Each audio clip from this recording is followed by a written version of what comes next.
आज सही नहीं है, महलू मठाई तो दही नहीं है। लागे मिजाज आज सही नहीं है, महलू मठाई तो दही नहीं है।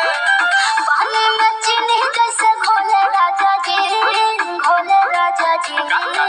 पानी में चीनी जैसे घोले राजा जी, घोले राजा जी। कमरिया गोले गोले, कमरिया गोले गोले, कमरिया गोले गोले गोले गोले डोले राजा जी। कमरिया गोले गोले गोले गोले डोले राजा जी। कमरिया गोले गोले गोले गोले डोले रानी जी। कमरिया गोले गोले गोले गोले डोले रानी जी।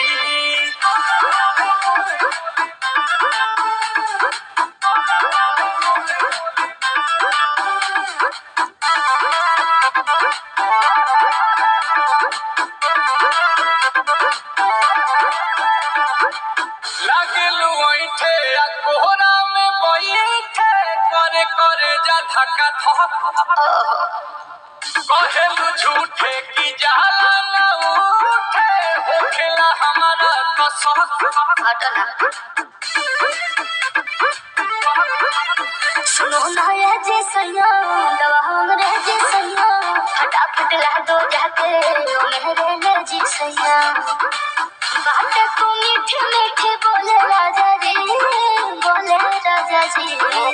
बातें को मीठी मीठी बोले राजा जी, बोले राजा जी। कमरिया गोले गोले, कमरिया गोले गोले, कमरिया गोले गोले गोले गोले डोले राजा जी। कमरिया गोले गोले गोले गोले डोले राजा जी। कमरिया गोले गोले गोले गोले डोले रानी जी। कमरिया गोले गोले गोले गोले डोले रानी जी।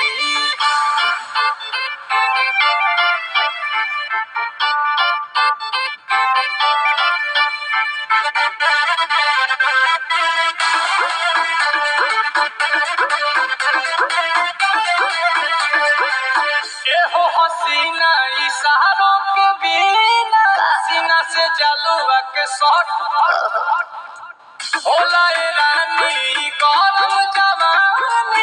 पानी पिए लुगाटा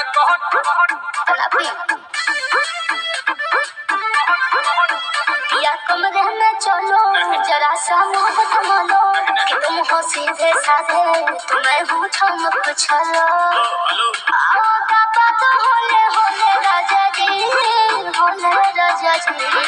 आओ बाबा तो होले होले राजा जी, होले राजा जी। कमरिया गोले गोले, कमरिया गोले गोले, कमरिया गोले गोले गोले गोले डोले राजा जी। कमरिया